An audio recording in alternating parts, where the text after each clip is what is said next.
Hi, welcome to Nessa's Nook. Today I am going to be taking part of the SHTF collaboration number 2. That actually there's a whole bunch of us girls girls, guys, a whole bunch of people that are on this, and it's actually a multi-channel. So down in the description, you will go ahead and see the link to follow this, to go over and actually be able to see the meals that we all come up with. Now, myself, a lot of you guys may not know, I do a lot of gadgets, and I know that's not SHTF friendly. I get that and I understand that, but that's not what this is about. But one of my gadgets is, as I do have a freeze dryer, I do have a dehydrator. So most of us that are preppers automatically do have some way of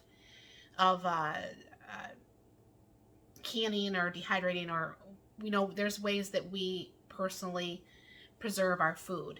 Now, one way is not any better than the next. Sometimes we can't have the freeze dryer because where we live or the cost or whatever, and we buy it from like Thrive, or buy it off Amazon or whatever. And either way is fine. It doesn't matter how it happens, as long as you have the ability to actually maybe have the foods that you want to have if things were to go on the off. So anyways, my meal is extremely simple, so simple.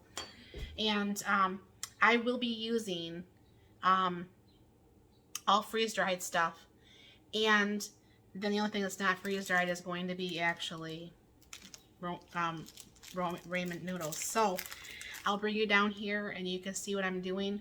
I did make this up the other day because I was kind of wondering how it would kind of taste. And obviously I can't taste, I can't smell. I did have my husband take a taste of it. He says, oh, that's not bad. So obviously I would add some spices that I didn't add the other day. But I'll bring you back and I'll add the spices once it gets all soaked up. But what I have down here is, I'm just making this in my measuring cup. And I have about 2 cups of hot water. I have in my sink.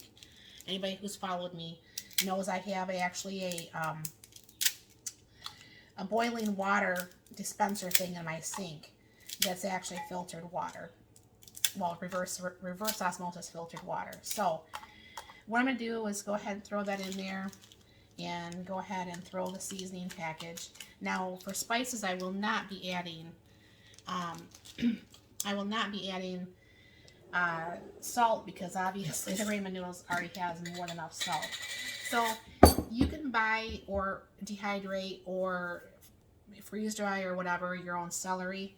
I do like celery in this, and I did make it with the potatoes the other day, but I don't know if I really liked it with the potatoes, so I'm not going to go ahead and do that again today. This is some freeze-dried onions. Put a few of those in there because I love onions. All right, and then I freeze-dry on my own hamburger. If you don't already follow my channel, what I do is I buy hamburger in bulk, and then I cook it up in my Instapot, and I strain it, and I rinse it, and I freeze dry it. Now, usually it's only 80-20. The 80-20 shelf life is not super good. It's maybe a year to 5 years before it would start to go rancid. But it is what it is. Now, this is just frozen mixed vegetables that I had bought from the store. I do actually have these in dehydrated form too. However, I really like the freeze-dried vegetables versus my dehydrated. I mean, dehydrated is fine, like when I'm doing like a soup or anything, or something. This is a yellow squash, by the way. Something like that would be in like soups or stews or the such. So what I'm going to do is, because you might not have a cooking source, you may have a cooking source, you may not. So what I'm going to do is go ahead and like I said, it's the boiling hot water, so this should come up pretty good, and it did the other day. So what I'm going to do is I'm just going to go ahead and let this set for a little bit, and I will come back. All my vegetables, all my freeze-dried stuff is going to have reconstituted. If you are using dehydrated vegetables, it's obviously going to take a little bit longer to do because dehydrated vegetables, it just, everybody who dehydrates knows it takes longer to do. What I was going to do, and I haven't got around to it, but I do actually can my own soups. But there are soups that I want to start doing. But I thought, it'd be really nice if I didn't have to can certain soups, because some of it just doesn't can right, because I want to put rice or whatever. So I thought about what happens if I just, put whatever meat, chicken or hamburger or beef or whatever have you in the jars with the vegetables, with whatever it is that I'm trying to accomplish with the soup. And I just leave it in freeze-dried form, re-vacuum seal it, and put that on the shelf. So all you gotta do is add water. So I'll be doing that, but I didn't do that for this particular one. But I will be making my own. I mean, you can look on YouTube and you can see, if you type in like Thrive Life, for example, because Thrive is extremely very popular. Almost everybody in the whole world knows about Thrive. The prices are high. I mean, I think, well, it's not saying it is high, but it's not. I mean, if you have access to your own freeze dryer like I do, I can't justify buying a kitchen size can for the amount that they want when I can, go to the store and buy my pre-frozen mixed vegetables, throw my whole 5 trays because I have a large version, and actually just freeze dry it myself for pennies on the dollar versus what Amazon or Thrive or whoever wants for it. Because it is very expensive because of the shelf life. You can have up to 25 years of shelf life on most things, not meat, because it would go rancid. Certain things you just can't do. But this is pulling together pretty good. Usually I have salads for lunch every day. But because this is made and I'm not going to waste the food, this shall be my lunch today. So as you can see, I'll put you back down here. As you can see, everything is reconstituting really nice.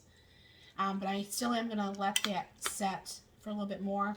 I'll be adding some pepper and some onion powder and some garlic powder that when I come back. But definitely, I mean, if you can, in any shape or form, dehydrate your food. Some people, they can't afford to buy a dehydrator. I get that. Even the cheapest ones are very expensive. But some people will dehydrate in their ovens. Some people, I've seen them, they dehydrate in their cars. You're not going somewhere and the sun comes through and they've dehydrated things in their car window. I've not done that, but the resources are there to be able to go ahead and do. So I do highly recommend looking into that stuff while we have internet, while we have the ability to have that knowledge to even write it down or print it or somehow keep it stored upstairs, so you can, if things were to happen, you can go, oh yeah, my car is sitting there because we can't drive anywhere, or whatever, and I want to dehydrate something to keep it more shelf stable, then you can do that. If you don't have, like most of my appliances are electric. If I don't have electric, then I'm screwed. I have a little propane stove. I have a grill outside.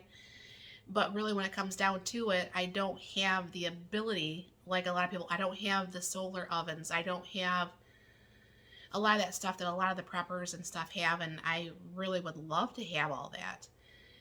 Financially, it's not in the cards for me to do at this point to have the setup that I really desired to have. Will I get to that point? Absolutely. It's just right now, from getting sick and stuff this year, there's things that have got bumped that usually we're not going to do, and now we're having to do it. But that happens to everybody. I mean, food prices have went absolutely crazy, and This way, you know, if you can find things that's on sale, my sister the other day, about a month ago, she went into Kroger's and they had the big 28-ounce containers of diced tomatoes. Too big diced for me, but you know, I can mash them down. It's no big deal. But they had them 2 for $1. You know, I'm 54 years old. Do you know how long it's been since I've seen that big container of tomatoes for 2 for $1? I mean, that's easily the late 90s. I mean, definitely early 2000s, if not, you know, way later. But food has went up, you know, and, you know, obviously you try to have a garden, you try to have that stuff. You try to always make sure that you can maybe barter with someone or whatever, to always try to have food that you can for your family. I understand, you know, like the apartment prepper, she's putting this on. I'm absolutely amazed at inside of an apartment, because I've lived in an apartment before. I could not imagine, you know, with what floor space there is in an apartment, how she has managed to have so much stock. Kudos. I mean, hats out to you, because it's just something that not everybody can do, and nobody realizes that they can have the ability, even on what little bit of square footage it's in an apartment or a tiny home or whatever. So if there's a will, there is a way. I've taken over 1 bedroom and 4 closets and part of my laundry room. But you know, I don't have a full basement here. I just have a crawl space. So it makes it very hard to store stuff in the basement, where most people can say, oh, I could just throw it in my basement and it's a good deal. But I don't have that ability. I don't like my basement, for starters. I mean, I have a garage, but it's not heated and cooled, so I can't store that out there. And if you have a garage or a shed, you have to worry about if it's too hot in the summer, it's too cold in the winter. You know, will rodents get to it, and so on and so forth. So it can be quite the mess. But this is actually almost, I'll go ahead and grab the spices right now. But like I said, I can't taste it. But that has almost fully reconstituted, even the noodles. So let me grab the garlic, onion powder, and pepper. And like I said, I can't taste this, so I'm not going to try to do like a taste test, because that would just be stupid, because I'd be lying to you, because I can't taste it. But this, you know, obviously if there's more than one person, then, you know, you would actually do more packages of ramen noodles. And I mean, I know when the pandemic hit, ramen noodles were very, very hard to get and everything. But for the most part, you can find them. So most people do have these in their stocks, regardless if they like to eat them or not, which I'm not a big fan of. However, I have a lot of them because, you know, things like this can happen. And not that I'm trying to be a fear monger or anything like that, but, you know, that's pretty much ready to go right now. But if I'm not trying to be a fear monger, but I do try to stock up any chance I get. I do try to freeze, and I try not to freeze a lot of things, because, you know, if we lose power, then I lose every single thing. And I lost things in my freezer last year that, you know, it's a spare freezer, so I didn't know. Yeah, I lost about $500 for this stuff. So if you can freeze dry, if you can dehydrate, if you can learn how to cure meat or whatever that keeps everything more shelf stable for a longer time, and not have to worry about electricity and the such, then, you know, be prepared for you and your family. Figure out things, stock up on things that you know that you will eat. Don't bother. If you don't like beans, don't stock up on beans. If you don't like rice, don't stock up on rice. I mean, you can have some so you can barter. But, I mean, if it's not something that you're going to eat, don't fill your pantry with things that you're not going to eat if things were to happen. Nothing worse than to have a closet full of food that you're like, I ain't going to eat that. You know, so I am going to work on doing those soups. I asked my husband, I said, which ones do you want me to start with? And, you know, he's making up a list right now. And the next town, the store, has some roast on sale, so I can get around and get that freeze dried and everything like that too. So the soups that require beef will have its beef. So But anyways, this, like I said, this came right back up. It's good to go. And I hope this helped. And you know, it's like I said, it's a very simple meal. I mean, most people will be like, whatever, you know. But with the extra vegetables, you're getting your vegetable intake and the things like that. So hopefully that helps. But you know, please try to prepare and try to do the things that you can do. And thank you for stopping by. And definitely check out those other other people's link. That's going to be underneath here, so you can actually see other people's ideas of what can be done very simply if there is no power, or what you could possibly throw together as a meal. And maybe keep that upstairs or write it down, because you never know when you might have to use it. So thank you very much for stopping by. You guys have a very blessed and wonderful day, and stay prepared.